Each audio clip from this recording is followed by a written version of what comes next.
Fancy coming back in time with me? Well, I'm going back 4.4 billion years if you want to join for the ride.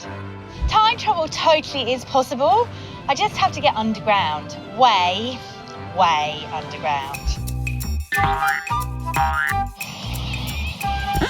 What do you want me to do? I need you to hold my legs up for me. Oh, okay. Because I want to get underground. What are you... Oh, no, it's not working.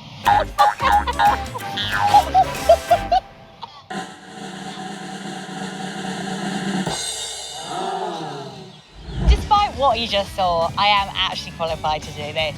I'm an archaeologist, and as an archaeologist or geologist, you look underground and at all the layers beneath your feet in order to tell the time. Imagine if you had a stack of rocks that could tell you the whole history of Oz. It would look like a layered cake and be tall as a tower and would have lots of different fillings in between. And it would go from the beginning of time on Earth to now. Each layer of the cake would tell you something about what was happening in Australia during that time, what plants or animals were roaming the earth. Well, no need to imagine cakes or rocks anymore, because I'm going to make a layered earth cake, because I want to eat some. We're going back here, to the beginning of time on Earth. Put your time traveller's hat on, because we're going back in time to Australia 4.4 billion years ago.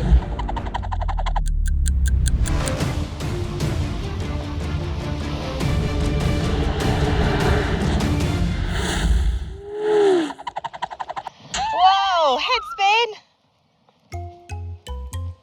We've come back in time to the earliest point in Earth's history that we can go. And you and I are the only humans that exist on Earth right now. Let's start building. So this brown sugar represents our first and oldest layer of rock on Earth. And it's called zircon, and it's found here in Australia. 4.4 billion years ago, we think this would have been a seabed, and we think the earliest life started here, but it would have been so tiny that you wouldn't have been able to see it. This layer is red because oxygen-breathing organisms lived here, and oxygen and water make things rust, just like if you leave your bike out in the rain. A mineral called iron rusted here, which is why this layer and some parts of Australia are red.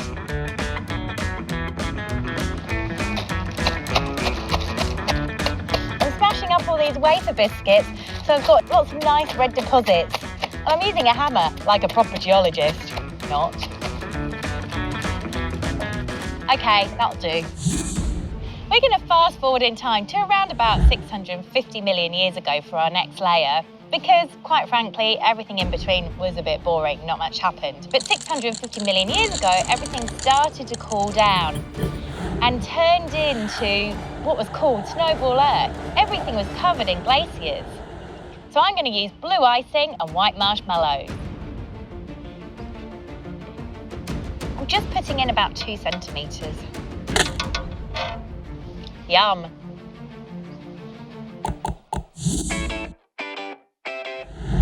Now it's 635 million years ago and everything's warmed up a bit.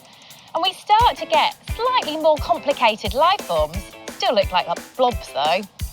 A bit like my white chocolate chips. If you want to get technical, this is called the Ediacaran.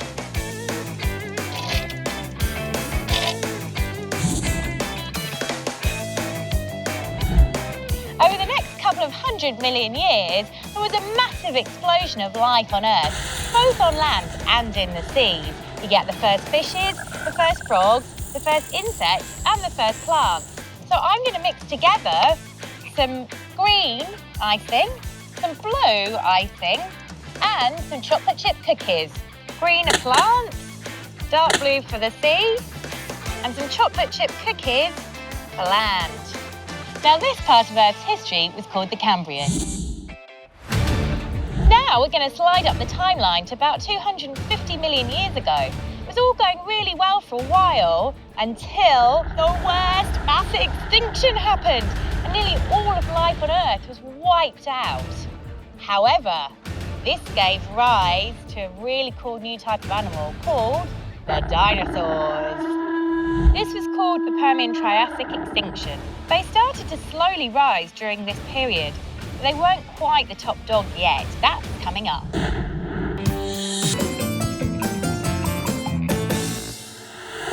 My name is Dr. Andy Herries, and I am an archaeologist. I'm at a university, so I teach, but I also spend a lot of time in the lab doing research, looking after students that are doing their PhDs, obviously working on archaeological sites. An archaeologist is someone that studies the past. They want to understand who we are and where we came from by looking at the things that people made in the past and left behind.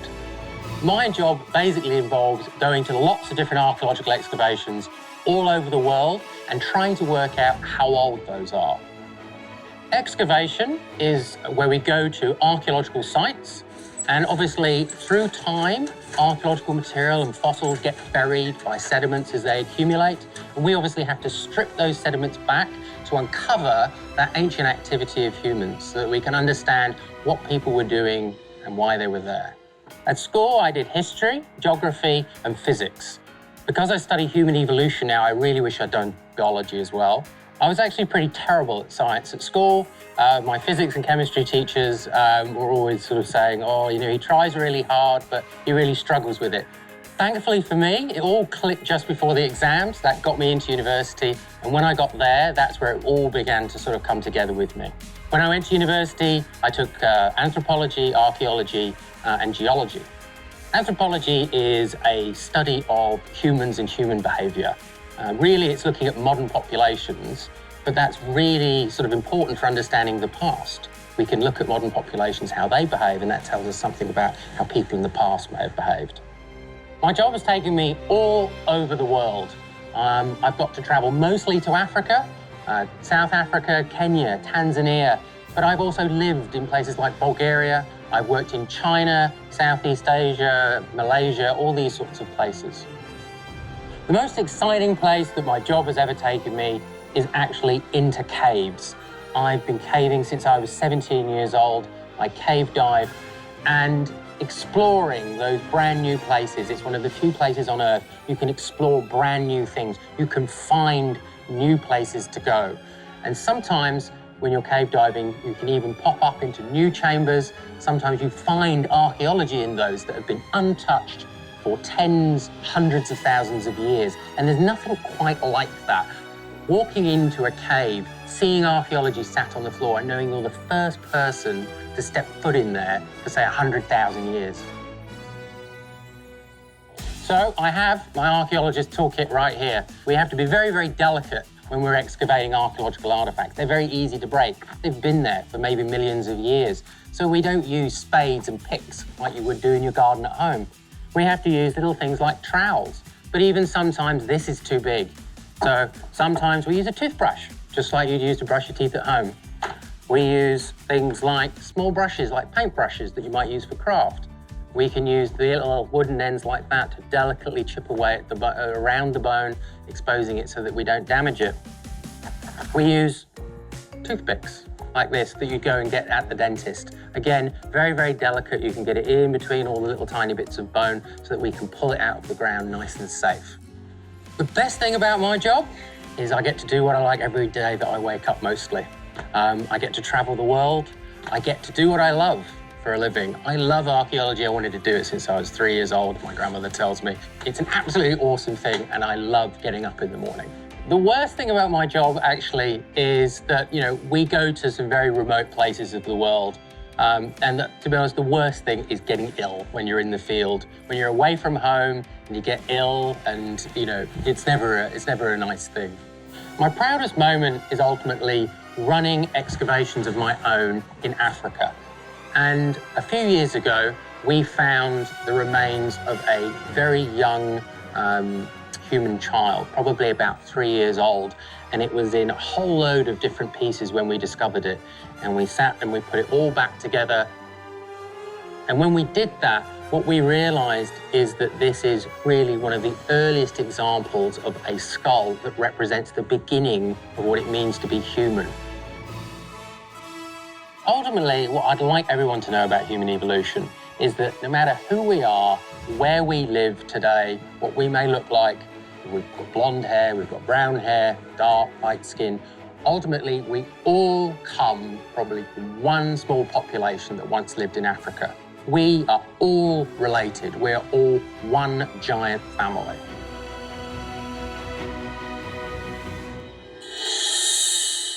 Earlier on Get Clever, I started building my geology layer cake. After the worst mass extinction, I'm desperate for a glimpse of the dinosaurs. Okay, my next layer represents 250 to 199 million years ago. And this is when we first see the first dinosaurs, but they're a little bit on the boring side and there weren't that many of them.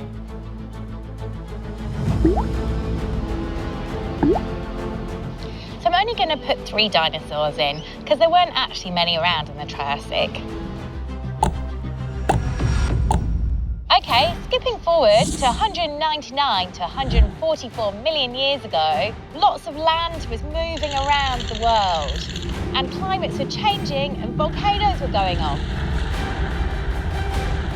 Which meant that if you'd been there walking around, you'd have seen loads of different types of dinosaurs. Like pterodactyls and stegosaurus, this period of time was called the Jurassic.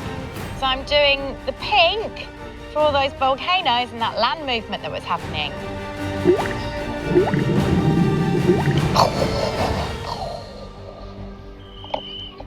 And this is the Cretaceous dinosaur patty. Gonna need a whole heap of jelly dinosaurs for this one, which is good because they're my favourites. Dinosaur patty! One for you, one for me. One for you, one for me. Now for a time of real highs and lows. This was the Cretaceous, and it was the heyday of the dinosaurs. Well, at the beginning, 144 million years ago. This period ends, sadly, 65 million years ago. That was the last time we would see the dinosaurs. We're not quite sure what happened, but we think a massive asteroid fell to Earth and wiped out nearly everything. But most importantly, we'd never seen the dinosaurs again. Oh, that asteroid doesn't look as massive as it was in real life, so I'm going to chuck the other ones in. Oh, I need more drama. I know. Let's go the red icing.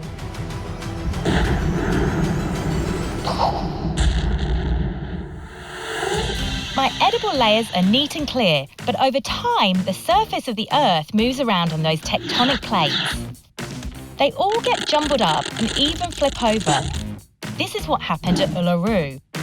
Under massive pressure and over a really long period, the Earth folded, flipped and tilted the rock, creating this massive structure. Earlier on Get Clever, you left me making my layer cake just after the dino party ended with a bang. Oh, after that massive explosion and the asteroid hitting, it was all a bit quiet for 10 million years. But out of the darkness came light. There were some shark ancestors, bat ancestors, mammals and marsupials, like kangaroos, that survived. So I'm using chocolate muffins for dark, dark time. My next time period is about 55 to 23 million years ago. And Australia would have been really warm and wet and covered in rainforest. Or, in this case, mixed lettuce leaves.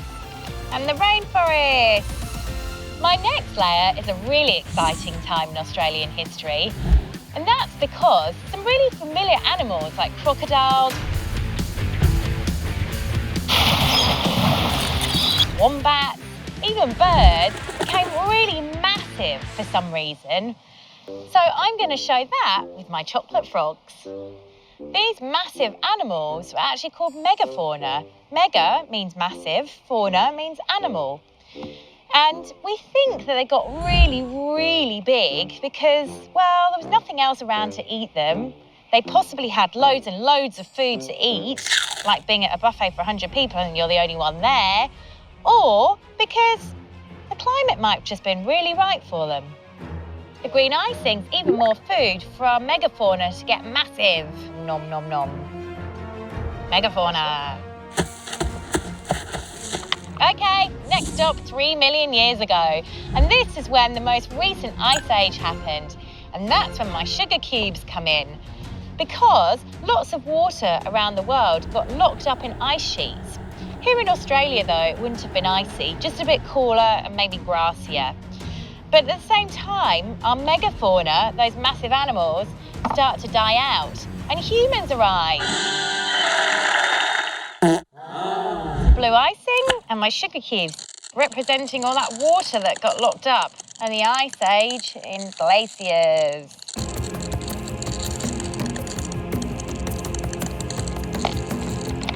65,000 years ago, Aboriginal Australians were living off the land.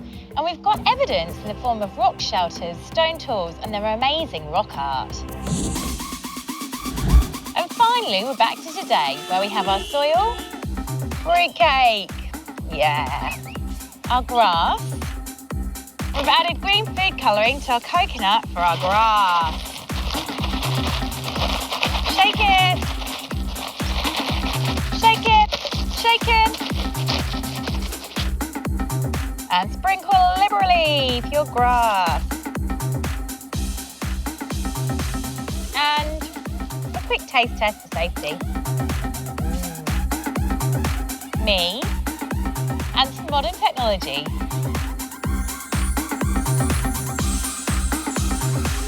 Okay, time for modern clothing again and a wardrobe change.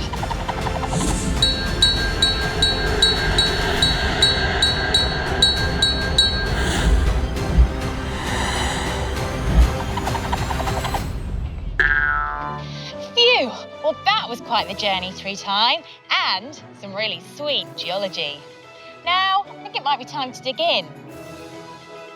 Well, actually, I'm not sure I fancy the combination of lettuce, fruitcake and coconut. I'll take it to a friend's house and we can dig in there because I really want to try the megafauna. A lot of people say that I have a huge head. But my head is nothing compared to old 3-on face right here. And this is the Triceratops. And when they roamed the Earth in the Cretaceous period, their heads alone were about 1.2 to 1.5 metres across and up to double that long. That is massive. Now this one here is a replica. In real life, will be about double that. In total, their bodies were about 9 metres long.